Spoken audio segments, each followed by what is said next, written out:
A new year is upon us, and that means it's time to think through New Year's resolutions. And I sincerely hope somewhere on your list is a stacking goal. How much Bitcoin do you want to stack in 2022? In today's video, I'm going to be going through the 5 ways that I will be stacking and hopefully serve as some inspiration for you as well. Let's jump in.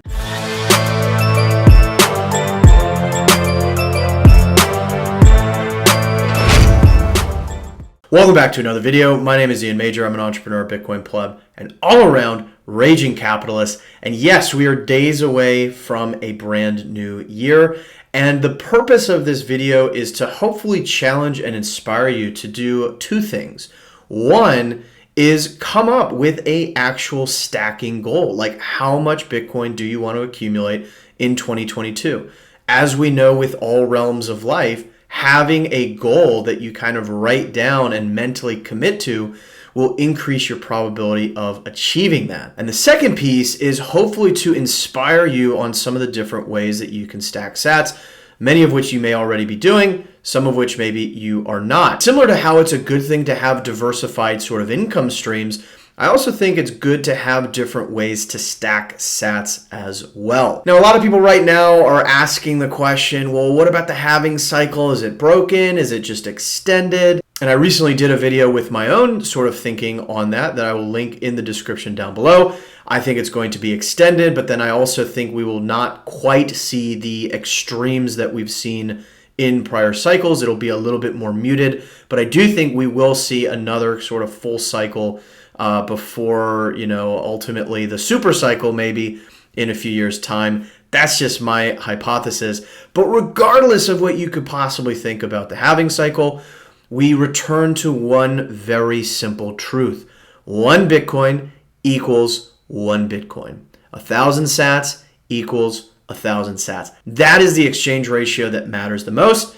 It doesn't really matter the short-term volatility when priced in depreciating fiat. What matters is the size of your stack. And so again, today I'm going to go through all the different ways I will be stacking those tasty sats. So you won't want to miss a thing. For those returning to the channel, welcome back, my friends. As always, it is nothing short than an absolute pleasure to have you, particularly as we go forth into this new year with exciting possibilities.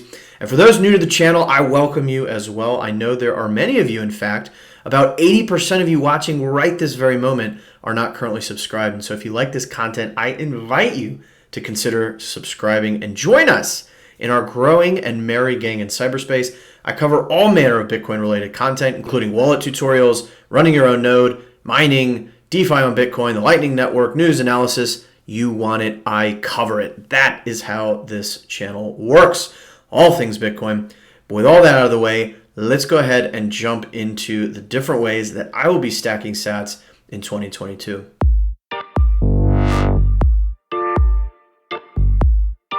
All right, so the very first is my dollar cost averaging. So this is me putting the same fixed amount of fiat into buying Bitcoin at a recurring basis. Dollar cost averaging is a very well-known concept all throughout the investing world, right? This is more of a savings plan, of course, given that it is Bitcoin we're talking about. But that sort of principle is really powerful. It does a few things, right? It sort of puts your savings plan or investing plan on autopilot. So you don't have to stress about, well, Bitcoin's up, Bitcoin's down, and you're trying to time when to, burn some of your worthless fiat into the hardest asset that humanity's ever known, right? Like timing when to do that can be stressful and difficult. And unless you're one of the top 1% of traders on the planet, you're probably not very good at it, just like I'm not very good at it. And so what dollar cost averaging allows you to do is to take that thought out of it and just sort of autopilot it out. You could do weekly, which is what I currently do, or you could even do daily. You could buy a little bit of Bitcoin every single day, every single week, every single month, however you choose to sort of configure it. But what I currently do is a weekly dollar cost average. I'm not going to quantify anything in this video for OPSEC purposes, but I currently use Swan Bitcoin. Swan is a Bitcoin-only exchange, and they were really one of the first movers in the kind of importance of DCA dollar cost averaging in the Bitcoin space. They have a great brand within the community and have some great builders there on the Swan team. For this and all the other things I'm going to be rattling off today, I will put relevant links in the description down below if you want to take a look at any of these. This is not me sort of shilling. This is me simply telling you the things that I personally use. And if you would like to have a go yourself, there's often a benefit for you, as you will see in the description down below. So Swan is what I use. Another great option would be Strike. Again, there are going to be some geographic considerations here, but Strike is great. They've essentially removed fees from the equation. And so both of these are going to be really, really great ways for you to efficiently DCA into Bitcoin. But I would urge you to do this because it's going to take a lot of the emotion out of the equation. And when Bitcoin is up in terms of fiat exchange rate, you buy fewer sats for your same amount of fiat.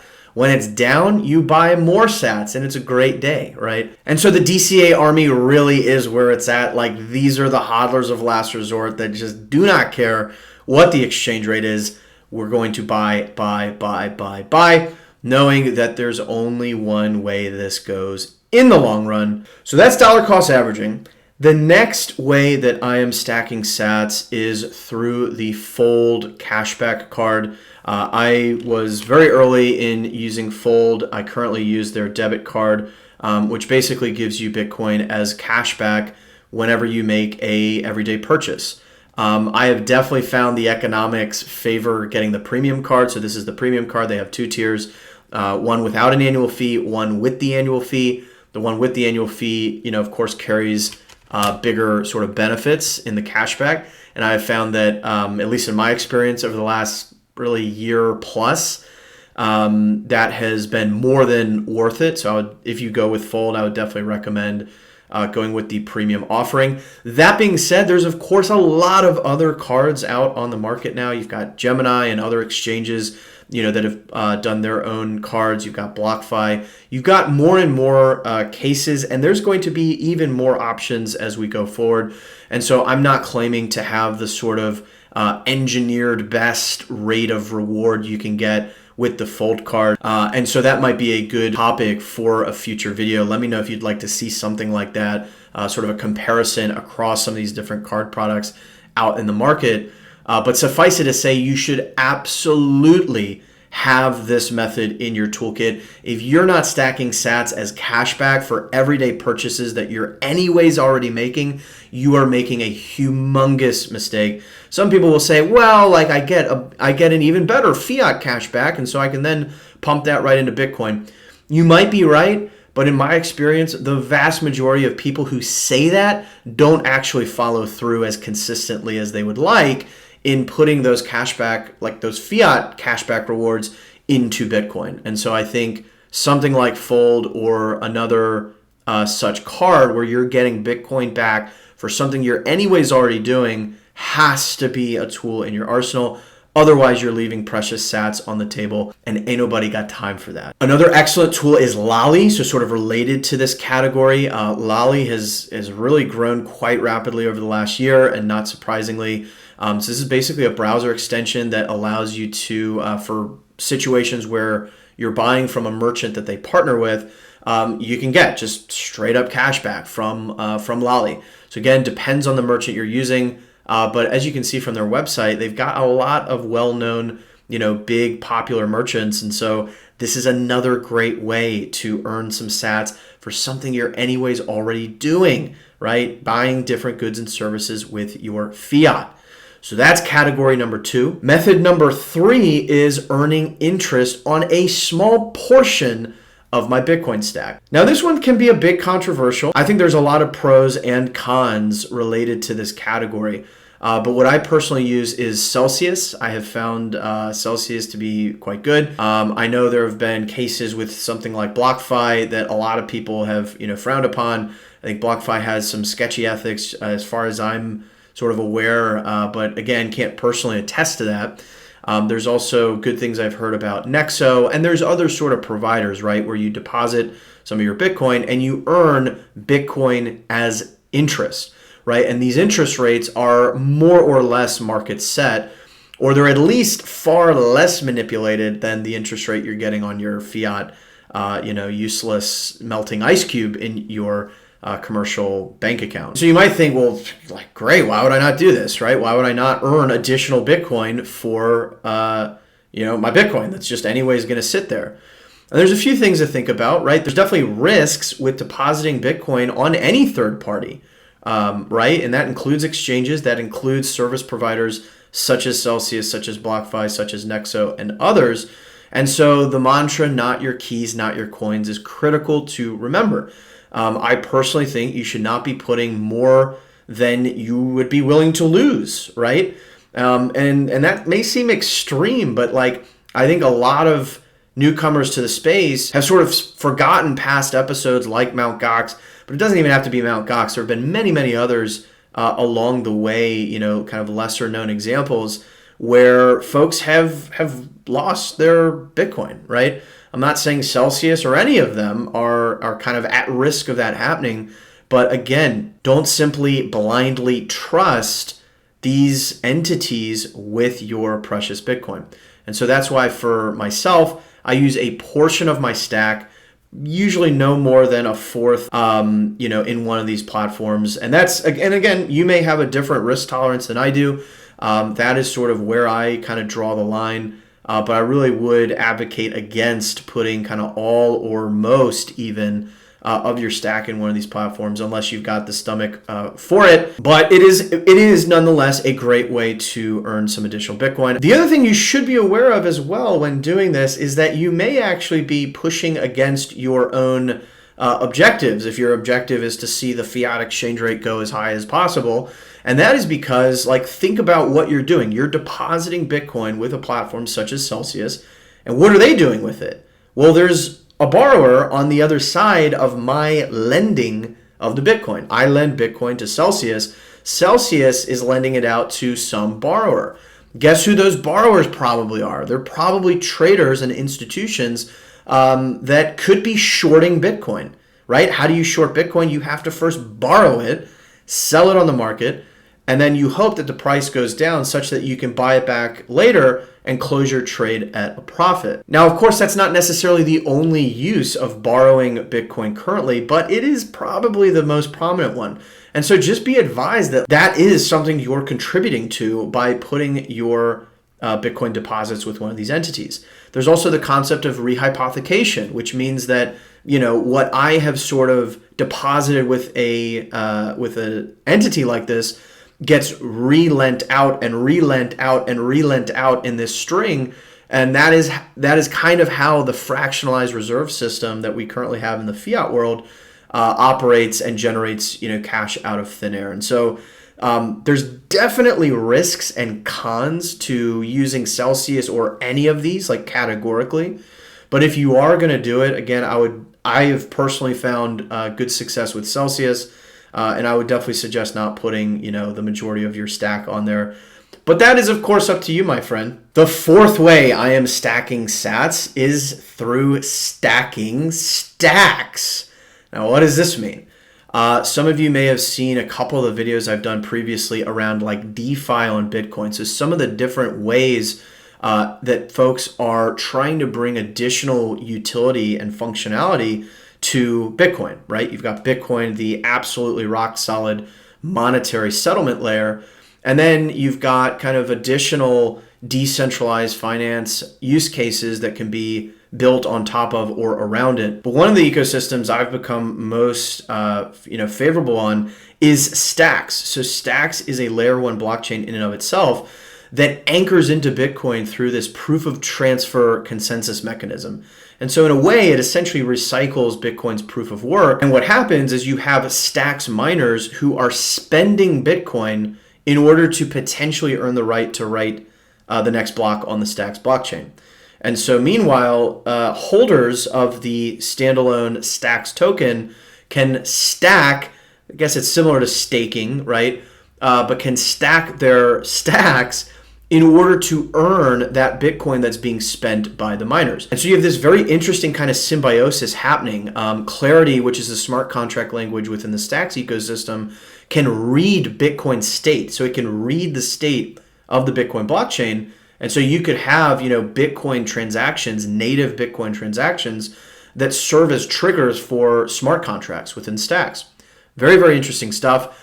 Now, this is not me shilling the Stacks token, right? That being said, I'm quite bullish on Stacks. I'm quite bullish on DeFi on Bitcoin. I'm bullish on the idea of extending Bitcoin's usefulness, and I think it's inevitable.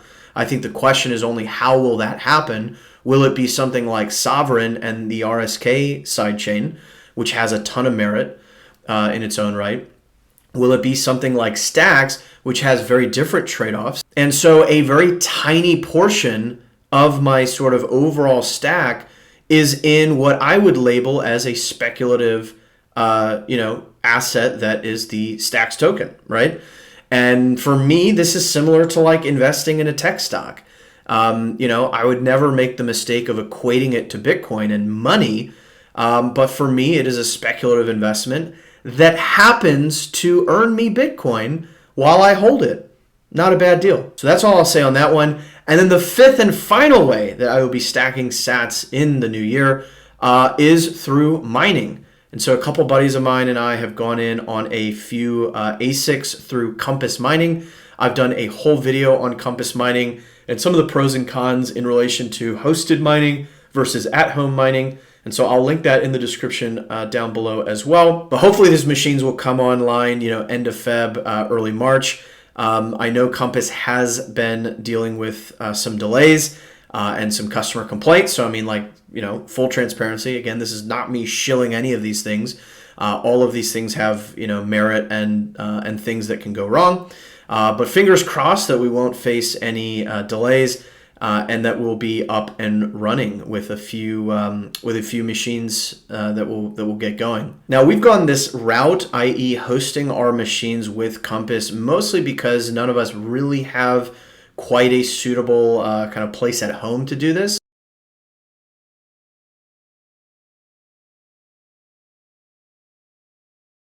But this is just a shout out that, like, for those of you who have thought about doing this, I would encourage you to really do the work, like do the math. Right now, I think mining is still quite attractive in terms of the price at which you could acquire a Bitcoin versus the price at which you'd pay for it on the open market. Like that continues to be quite favorable, even though we've recently hit all-time highs in the hash rate. And I suspect we will continue to see pretty good conditions over the coming years for Bitcoin miners. And this notion that it's impossible to be profitable if running a machine at home is simply not true. And there's a lot of really good resources out there, including Econo Alchemist, whose work I have studied probably the most. But this is just a friendly challenge to really seriously look into it if you've been considering it in the past. So there you have it, 5 different ways I'm stacking sats. Now, there are of course other ways that you can acquire Bitcoin that haven't been discussed thus far. Importantly, you have a variety of non-KYC methods of acquiring Bitcoin, and I will do this from time to time.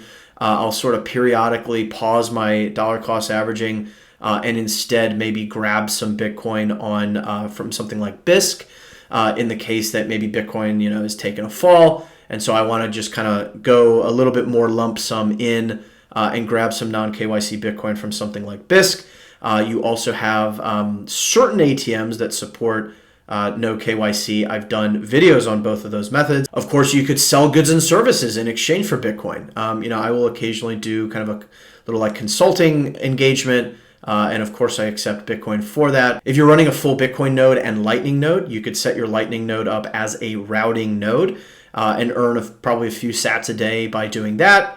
I've kind of scratched the surface a little bit on that, but we'll do more content in the new year on that. And you can also look for another project that I am involved in with Truebit. I've done a video on this in the past, but I haven't commented on it in a little while. But the concept here is, your data is being monetized by all sorts of entities out there in the ether, and you are getting none of that. What if you could change that and instead earn Bitcoin for something that you anyways already have, which is your data? And how do you do that in a privacy safe way? That is what we are working to tackle with Truebit. And if you're so interested in being an early adopter there, I will link our homepage in the description down below. But there you have it, my friends. Let's go ahead and close this video out.